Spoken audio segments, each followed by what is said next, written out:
अस्सलाम वालेकुम एवरीवन। आज हम स्टार्ट करने जा रहे हैं थेरापेutiक्स का chapter number 10, that is soft tissue injury repair and management. अच्छा, इस वीडियो के अंदर एक तो ये है कि हम इसका ओवरव्यू डिस्कस करेंगे, ठीक है, यानी क्या क्या चीज़ें ऐसी हैं जो कि इस चैप्टर में से बहुत ज़्यादा इंपॉर्टेंट हैं और क्या क्या चीज़ें ऐसी हैं जो कि अगर आप छोड़ भी देंगे या अगर आपकी अपनी मर्ज़ी अगर आप उसको रीड करना चाहते हैं, वरना वो ऐसा इम्पॉर्टेंट नहीं है, ठीक है। तो वो सारी बातें हम डिस्कस करते जाएंगे।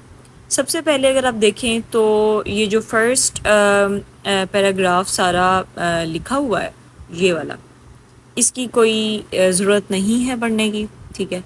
असल जो चैप्टर स्टार्ट होता है वो यहाँ से स्टार्ट होता है सॉफ्ट टिश्यू लीजन से, ठीक है। अब सॉफ्ट टिश्यू लीजन्स के अंदर जो आपको सबसे पहले यहाँ पे कुछ नज़र आ रही हैं टर्मिनोलॉजीज़, ठीक है, ये डेफिनेशंस हैं और ये याद करनी है आपने क्योंकि अक्सर इसमें से एमसीक्यू आ जाता है, ठीक है। अब अगर आप देखें तो सबसे पहले जो आपको यहाँ पे नज़र आ रही है वो है स्ट्रेन। स्ट्रेन और सप्रेन ये दोनों ही काफ़ी ज़्यादा इम्पॉर्टेंट हैं। बहुत सारे एग्जामिनर्स वाइवा के अंदर भी पूछ लेते हैं और वैसे भी एमसीक्यू वगैरह भी आ जाता है।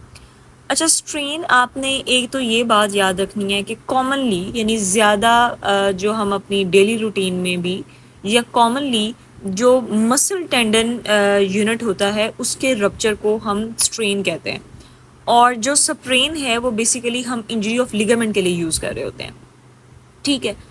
अब लेकिन हमेशा ऐसा नहीं है। ये दोनों टर्मिनोलॉजीज़ जैसे अगर स्ट्रेन है तो वो ज़रूरी नहीं है कि सिर्फ मसल टेंडन यूनिट के लिए हो, वो बाकी सॉफ्ट टिश्यू स्ट्रक्चर्स के लिए भी हो सकती है। इसी तरह सप्रेन ज़रूरी नहीं है कि सिर्फ लिगामेंट के लिए हो, वो भी बाकियों के लिए हो सकती है।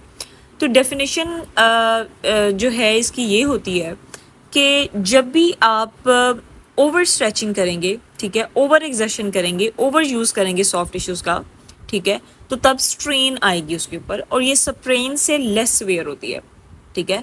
या जब ये हो कि आपके पास स्लाइट ट्रॉमा हो, ठीक है, या अनकस्टम्ड रिपीटेड ट्रॉमा हो रहा है माइनर डिग्री का आपके सॉफ्ट टिश्यूज़ के ऊपर, तो उसकी वजह से उसके ऊपर स्ट्रेन आएगी। यानी आप इसको सिंपल ऐसे याद रखें कि फॉर एग्ज़ाम्पल कि आपकी जो कह लें कि स्ट्रेच अगर आपने फॉर एग्ज़ाम्पल के अगर हैम्स का स्ट्रेच करना है, ठीक है, तो हैम्स का स्ट्रेच करने के लिए आप अगर एसएलआर करते हैं तो एसएलआर आप फॉर एग्ज़ाम्पल के अगर 45 डिग्री तक, ठीक है, अगर आप करते हैं तो उसके ऊपर स्ट्रेच आ जाता है।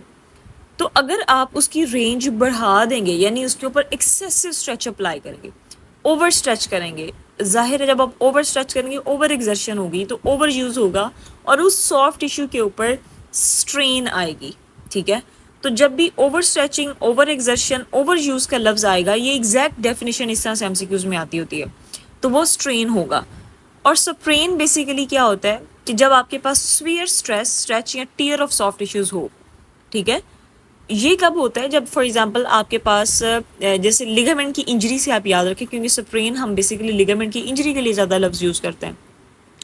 अब बेसिकली क्या होता है कि जैसे अगर आप देखें कि एसीएल की इंजरी है, ठीक है, एंटीरियर क्रूशियल लिगामेंट जो नी के अंदर होता है, तो उसके अंदर भी ये है कि आपके सडनली कोई फोर्स लगी है और वो जो फोर्स सडनली लगी है वो क्या है, वो स्वीयर स्ट्रेस है, स्वीयर स्ट्रेच है और जिसकी वजह से वो जो सॉफ्ट टिश्यू यानी वो जो लिगामेंट एसीएल है उसका टीयर हो जाता है। तो आपने इसकी डेफिनेशन भी ऐसे एग्जैक्ट याद रखनी है कि स्वीयर स्ट्रेस, स्ट्रेच और टीयर ऑफ सॉफ्ट टिश्यूज़, ठीक है, इसको हम क्या कहते हैं, सप्रेन कहते हैं। अब ये हम बात कर चुके हैं कि सप्रेन ज़्यादा कॉमनली हम लिगामेंट की इंजरी के लिए यूज़ करते हैं और उसको हम ग्रेड भी करते हैं कि माइल्ड, मॉडरेट और जो है वो 3rd डिग्री जो स्प्रेन होता है, ठीक है।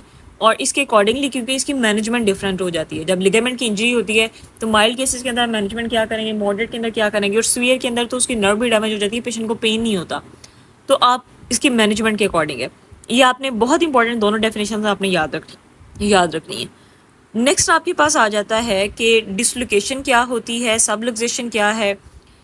अच्छा, ज़्यादा कॉमनली हम ये दोनों टर्म्स ना एक जैसे इस्तेमाल कर रहे होते हैं, ठीक है, लेकिन बेसिकली डिसलोकेशन ये होती है कि जब आपके पास एक पार्ट की डिस्प्लेसमेंट हो, ठीक है, यानी एक जॉइंट है, ठीक है, और उसके जो बोनी पार्ट्स हैं उनमें से किसी एक पार्ट की डिस्प्लेसमेंट हो जिसकी वजह से उनका जो एनाटॉमिकल रिलेशनशिप है वो ख़राब हो जाए और उसकी वजह से वहाँ पे सॉफ्ट टिश्यू डैमेज भी हो, इन्फ्लेमेशन भी हो और जो है वो क्या कहते हैं मसल स्पैज़म भी हो।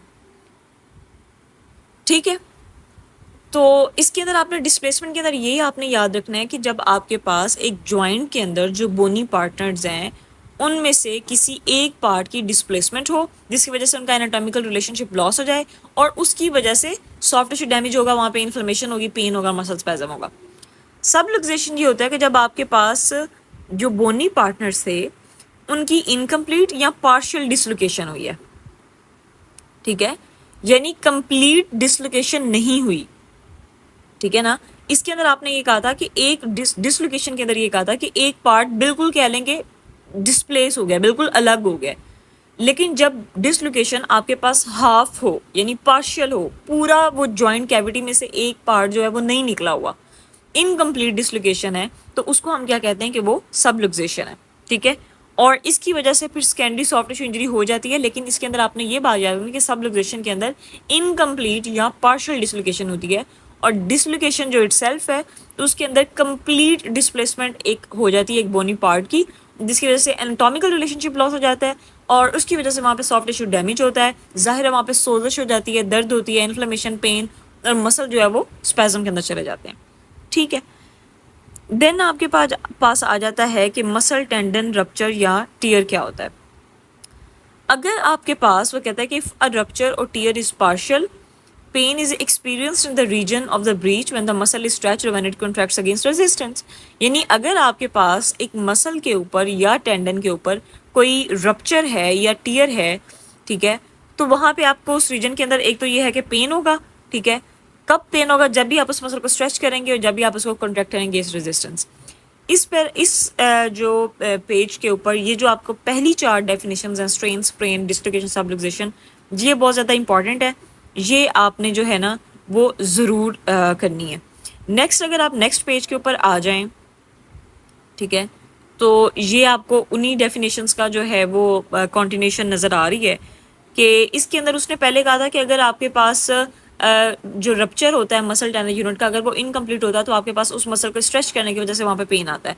फिर वो कहता है कि अगर आपके पास रप्चर या टीयर जो है वो कंप्लीट हो जाता है, ठीक है, तो अगर वो कंप्लीट हो जाएगा तो उसकी वजह से क्या होगा कि आपके पास मसल जो है वो पुल नहीं करेगा।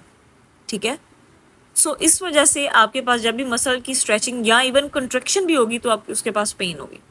ठीक है, ये जो लाइन है ये वैसे इतनी कोई ज़्यादा इंपॉर्टेंट नहीं है, यानी मसल टेंडन यूनिट का जो रप्चर वगैरह ये वैसे आपको एक मैंने बता दिया बात। नेक्स्ट आपके पास आ जाता है टेंडिनोपैथी एंड टेंडिनस लेयंस। इसके अंदर 4-5 डेफिनेशंस हैं। एक है कि टेंडिनोपैथी क्या है, टीनोसाइनोवाइटिस क्या है, टेंडिनाइटिस क्या है, टीनोवेजिनाइटिस क्या है, इसके अलावा टेंडिनोसिस क्या है। इन सब के डिफरेंसेस आपको बहुत अच्छे तरीके से बताना चाहिए। ठीक है, अब इसके अंदर यह सबसे पहले जो टेंडिनोपैथी है, टेंडिनोपैथी हम कहते हैं कि ये बेसिकली कोई भी क्रॉनिक टेंडन पैथोलॉजी है, वो कोई भी हो सकती है, यानी कोई भी टेंडन की पैथोलॉजी है तो उसको हम कहेंगे टेंडिनोपैथी। टीनोसाइनोवाइटिस क्या है? साइनोवाइटिस से आप याद रखें कि टेंडन के इर्द गिर्द एक साइनोवियल मेम्ब्रेन होती है। ठीक है, साइनोवाइटिस से साइनोवियल मेम्ब्रेन, तो जब उस साइनोवियल मेम्ब्रेन के अंदर इन्फ्लेमेशन होगी तो आपके पास क्या हो जाएगा? टीनोसाइनोवाइटिस।